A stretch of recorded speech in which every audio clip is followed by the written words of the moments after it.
ओम शांति।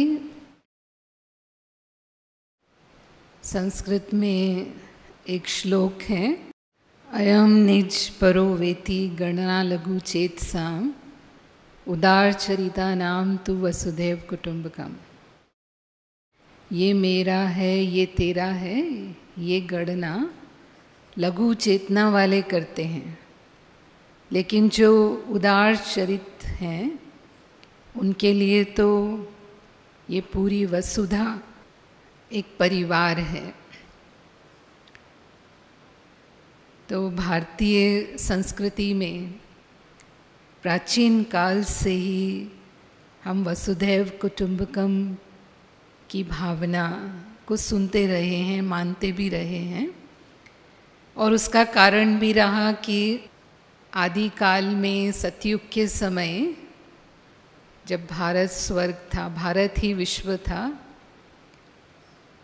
तो उस समय श्री लक्ष्मी श्री नारायण का राज्य था। एक राज्य, एक धर्म, एक कुल, एक मत,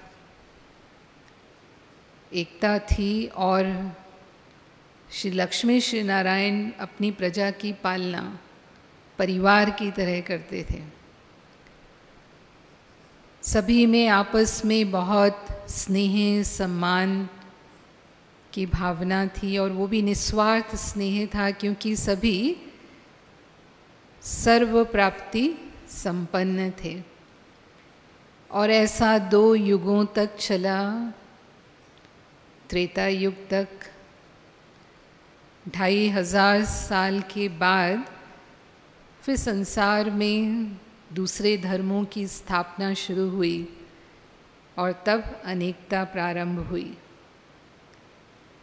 और कलयुग तक आते आते अनेक धर्म, अनेक देश, अनेक जातियां, अनेक भाषाएं, अनेकता हो गई। और जब ये अनेकता बढ़ी तो फिर संसार में दुख और अशांति होने लगी। तो वैसे तो धर्म हमें सुख और शांति का मार्ग दिखाते हैं। धर्म इंसान को प्रेम सिखाता है, क्षमा करना सिखाता है, दया सिखाता है, करुणा सिखाता है। लेकिन जो धर्म है, जब वो सांप्रदायिकता में बदल जाता है, कट्टरवाद का रूप ले लेता है, रूढ़िवादी हो जाते हैं, तो फिर आतंकवाद जैसी घटनाएं होती हैं इस संसार में। और हम देखते हैं धर्म के नाम पर आज हिंसा होती है, मारकाट होती है। ऐसे ही संसार में जाति भेद है, तो देखते हैं कि जो ऊंची जाति वाले हैं वो नीची जाति वालों की उपेक्षा करते हैं, उनका अपमान करते हैं।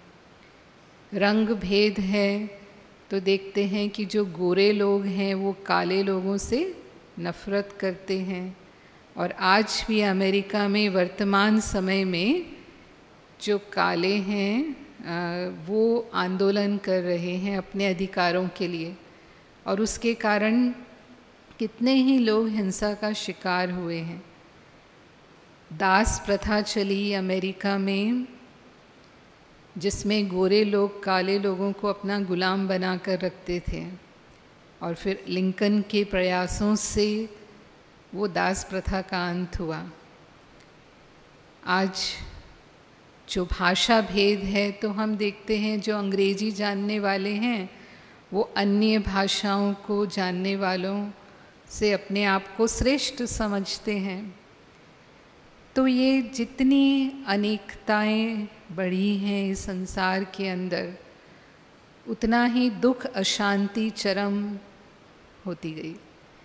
और अंत में कलयुग के अंतिम समय में जो कहते हैं जब अति होती है तो अंत होता है उसका। और परमात्मा स्वयं इस सृष्टि पर अवतरित हुए हैं, और उन्होंने हमें ये स्मृति दिलाई, हमें ये सत्य ज्ञान दिया कि हम आत्मा हैं, और हम सभी आत्माएं एक परम पिता परमात्मा की संतान हैं। हम सभी परम धाम से इस सृष्टि पर आए हैं। हम सब आत्मा रूप में भाई भाई हैं, चाहे हम किसी भी धर्म के हैं, जाति के हैं, भाषा के हैं, देश के हैं, उससे कोई फर्क नहीं पड़ता है। ये सब देह के धर्म हैं। आत्मिक नाते से अपने अनादि स्वरूप में तो हमारा धर्म शांति है, प्रेम है, सुख है। और यही कारण है कि धर्म हमें यही शिक्षा देते हैं, क्योंकि वो आत्मा का धर्म है। कोई भी धर्म वाला ये नहीं कहेगा कि मुझे शांति नहीं चाहिए, मुझे सुख नहीं चाहिए, मुझे प्रेम नहीं चाहिए। और आज जो हमारा ईश्वरीय विश्वविद्यालय है, वो परमात्मा की शिक्षाओं के अनुसार जब ये स्मृति हमारे अंदर आ गई तो हमारी दृष्टि, वृत्ति और कृति में परिवर्तन हो गया। तो हम देखते हैं आज लाखों भाई बहनें जो जुड़े हुए हैं इस ईश्वरीय परिवार में, सभी ने उस आत्मिक भाव और भावना के आधार पर जब वो व्यवहार में आते हैं तो एक दूसरे के प्रति स्नेह और सम्मान का व्यवहार करते हैं, समानता का व्यवहार करते हैं। यहाँ कोई धर्म भेद, जाति भेद, भाषा भेद, रंग भेद, लिंग भेद नहीं है। हम कहीं भी जाते हैं विश्व के अंदर, सेवार्थ कई बार विदेश जाना हुआ है, तो हम कभी ये अनुभव नहीं करते हैं कि हम दूसरे देश में आ गए या हम दूसरे धर्म के भाई बहनों से मिल रहे हैं या हम दूसरी भाषा के भाई बहनों के साथ हैं। लेकिन जो रूहानी स्नेह है आपस में, वो इतना अपनापन अनुभव कराता है कि महसूस ही नहीं होता कि कोई भिन्नता है। एक बार चीन जाना हुआ था और वो बहुत ही निराला अनुभव था मेरे लिए। वो मैं आपको सुनाना चाहूँगी कि कुछ साल पहले जब हम चीन गए तो वहाँ से एक निमंत्रण आया था। वहाँ चीन की एक स्पिरिचुअल लीडर यहाँ ज्ञान सरोवर में IPIP रिट्रीट में आई थी और वो बहुत प्रभावित हुई जब वो यहाँ कुछ दिन रही और उसने जो भी यहाँ ज्ञान सीखा। तो जब वो वापस लौट कर गई तो वो अपने ग्रुप में, जो उनका ग्रुप था, उनकी वो कॉन्फ्रेंस करती रहती थी। तो उसने उस कॉन्फ्रेंस के लिए ब्रह्मा कुमारीज़ के हेडक्वार्टर से कोई आए ऐसा अपना इच्छा रखी। तो फिर ड्रामानुसार हमें भेजा गया और वहाँ शेंजन एक शहर है चीन में, वहाँ के एक होटल में उन्होंने कार्यक्रम रखा था और करीब 1300 चाइनीज़ भाई बहनें उस हॉल के अंदर थे और उसमें हमें मेडिटेशन और हेल्थ के ऊपर 1 घंटा उनको डिस्कोर्स देना था और फिर आधा घंटा प्रैक्टिकल मेडिटेशन कराना था। तो वो कार्यक्रम हुआ और उस कार्यक्रम के बाद जब हम नीचे उतरे तो वहाँ उस कार्यक्रम में बहनें बहुत अधिक संख्या में थी, भाई भी थे लेकिन कम संख्या में थे। तो वो जो चाइनीज़ बहनें थी वो सब मेरे साथ जो वहाँ चाइना के निमित्त बहन है वो भी थी जो चाइनीज़ में ट्रांसलेशन कर रही थी। तो हम दोनों आए नीचे और वो बहनें हमारे नज़दीक आकर के, भाषा नहीं जानते थे लेकिन इशारों से कि क्या हम आपको छू सकते हैं, क्या हम आपको गले मिल सकते हैं। और मैंने देखा कि कितने ही बहनों के आँखों में आंसू थे। तो बाबा ने उनको क्या अनुभव कराया, और मैं ये कहूँगी कि ये वो रूहानी शक्ति थी कि उनका देश अलग, उनका धर्म अलग, उनकी भाषा अलग, लेकिन कुछ भी महसूस नहीं हो रहा था और इतना समीप सभी लग रहे थे कि जैसे अपने ही हैं। तो ऐसा अपनापन जो बाबा ने हमें ज्ञान दिया, जो स्मृति दिलाई और जब हम अपने स्वरूप में स्थित हो गए तो वो हमें एक परिवार ही महसूस होता है। और केवल ईश्वरीय परिवार नहीं, पूरा विश्व ही हमें पता है कि हमारा परिवार है। और आज वर्तमान में पूरा विश्व एक साथ महामारी के संकट से जूझ रहा है। तो आज इस संकट के समय में भी पूरा विश्व एक साथ ही है। हम देखते हैं भारत देश में भी अनेक सामाजिक संगठन जो भी अपने भारत देश के ऐसे भाई बहनें हैं जिनकी कोई मजबूरी रही, जिनको भोजन नहीं मिल रहा, जो बहुत गरीब हैं, उनकी आवश्यकताओं को पूरा करने के लिए सामने आए और बिना किसी भेदभाव के वो सभी को सहयोग कर रहे हैं। राजनीतिक दल भी जो हैं प्रयास कर रहे हैं, हालांकि राजनीति में थोड़ी राजनीति तो चलती ही है, लेकिन फिर भी अगर सभी मिलकर के साथ में आएंगे तो निश्चित रूप से ये जो युद्ध है, जिसको कहते हैं कोरोना से युद्ध है, इसको ज़रूर सभी जीत लेंगे। और इस वर्तमान समय में परिवार अधिकतर घरों में ही हैं, अधिक समय वो घर में व्यतीत कर रहे हैं क्योंकि बाहर आने जाने की इतनी स्वतंत्रता नहीं है। तो जब हम साथ में रह रहे हैं तो उसके लिए यदि हम कुछ बातों का ध्यान रखेंगे तो हमारे परिवार में स्नेह, सम्मान और खुशनुमा माहौल बना रहेगा, जो हमारे मनोबल को बढ़ाता है। और इस वर्तमान समय में हमें उच्च मनोबल की आवश्यकता है। जिन स्थितियों से गुज़र रहे हैं उसके लिए हमारी जो मानसिक क्षमता है वो बहुत श्रेष्ठ होनी चाहिए। जैसे शरीर की रोग प्रतिरोधक क्षमता के बारे में हम कहते हैं, ऐसे ही मन की क्षमता, जो मन की शक्ति है, वो भी हमें श्रेष्ठ चाहिए। और वो तभी होगा जब सभी एक दूसरे के साथ सहयोग करेंगे, सभी एक दूसरे के साथ स्नेह से रहेंगे। तो सबसे पहले तो हम बहुत अपेक्षाएं नहीं रखें एक दो से। ज़्यादातर हम अपेक्षा रखते हैं, इसको ऐसा करना चाहिए, इसको ऐसा नहीं करना चाहिए, ये ऐसा क्यों करते हैं। तो हम सभी जानते हैं कि हर एक व्यक्ति का व्यक्तित्व, विचार, भावनाएं अलग अलग हैं। कोई भी दो मनुष्य इस दुनिया में एक जैसे नहीं हैं।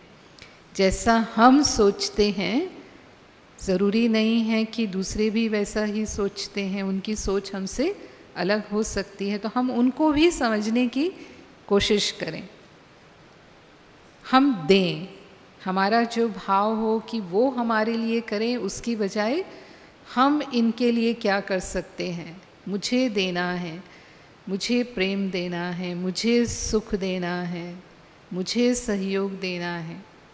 हम देंगे तो हमें अवश्य मिलेगा। ये सिद्धांत है कि जो हम देते हैं वही लौटकर हमारे तक आता है। दूसरा, छोटी छोटी बातों में हम गुस्सा नहीं करें।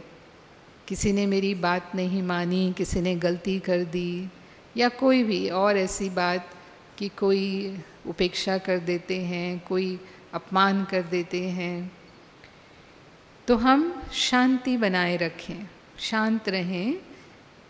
अगर हम गुस्सा करते हैं तो फिर हम स्वयं भी अशांत होते हैं और दूसरों को भी हम अशांत करते हैं।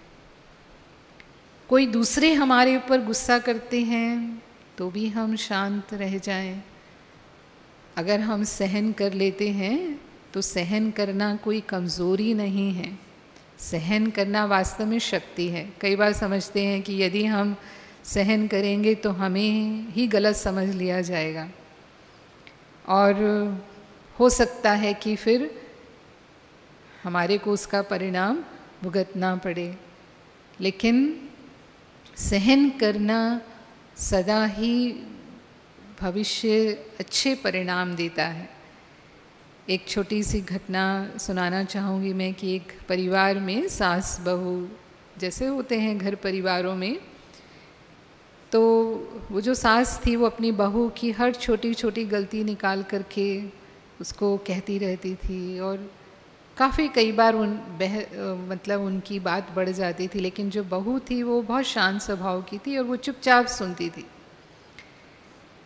घर में जो ससुर थे वो भी देखते थे इस दृश्य को।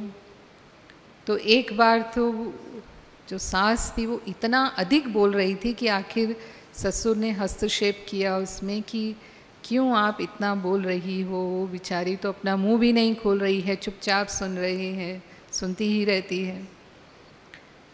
तो फिर वो बहू ने बोला कि पिताजी कोई बात नहीं, अगर माँ जी, ये मेरी माँ हैं, अगर वो मुझे नहीं कहेंगी, वो मुझे नहीं समझाएंगी तो कौन समझाएगा, मुझे इनके कहने का बुरा नहीं लगता है।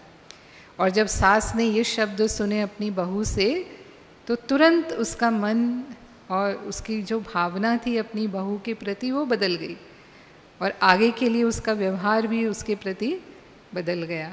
तो जो उसने सहन किया उसका सुखद परिणाम उसे मिला। थोड़ा धैर्य हमें रखना पड़ता है, थोड़ा समय वो सहन कर लेना पड़ता है। ऐसे ही मानो कोई गलती करते हैं तो उसकी गलती को हम चित्त पर नहीं रखें। तो कहते हैं क्षमा करो और भूल जाओ, उससे हमें ही फायदा होता है, क्योंकि हमारा ही मन शुद्ध हो जाता है।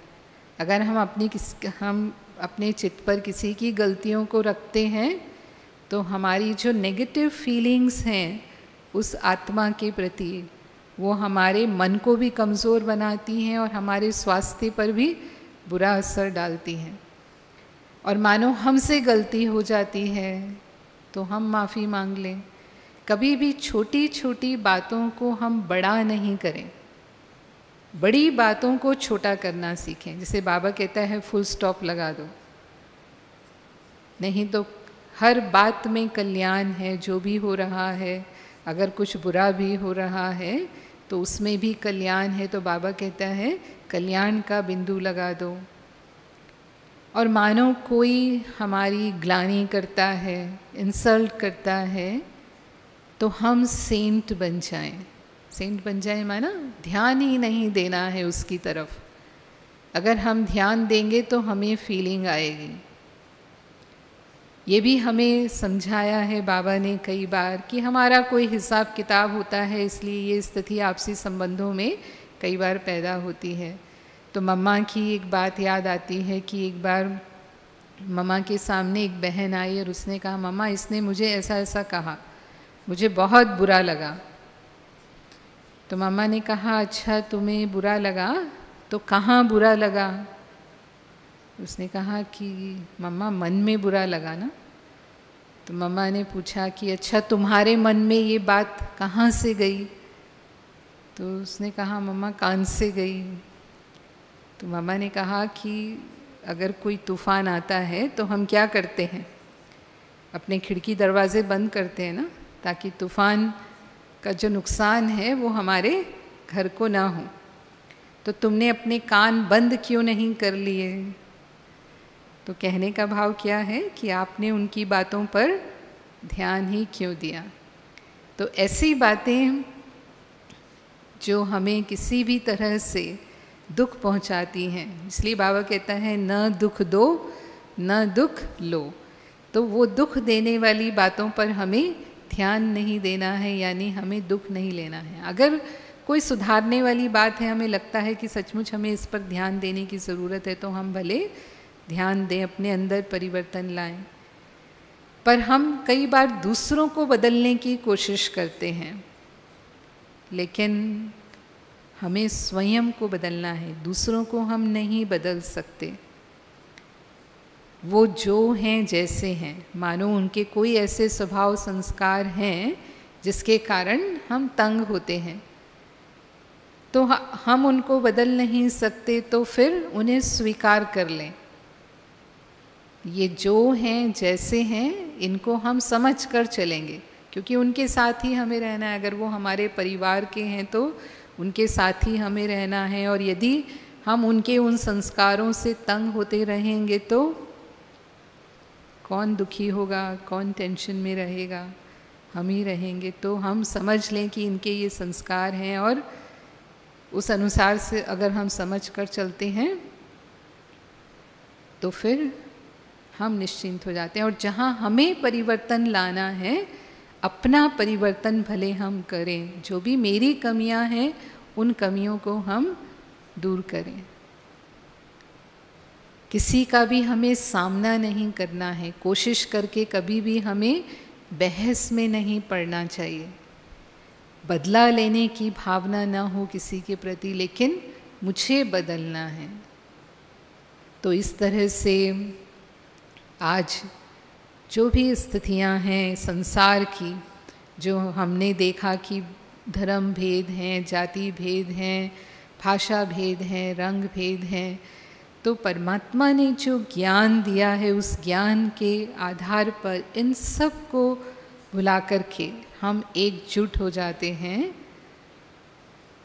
हम आत्मिक दृष्टिवृत्ति के अनुसार अपना जीवन व्यवहार करते हैं, तो फिर इस कलयुगी पर्वत को उठाने में हम सबके सहयोग की उंगली लग जाएगी, जिसको कहते हैं सर्व के सहयोग से ये संसार सुखमय संसार हो जाएगा। यानी ये धरती फिर से स्वर्ग होगी।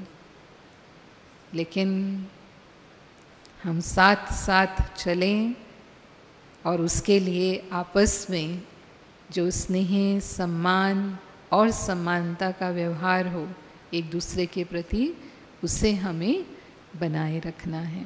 ओम शांति।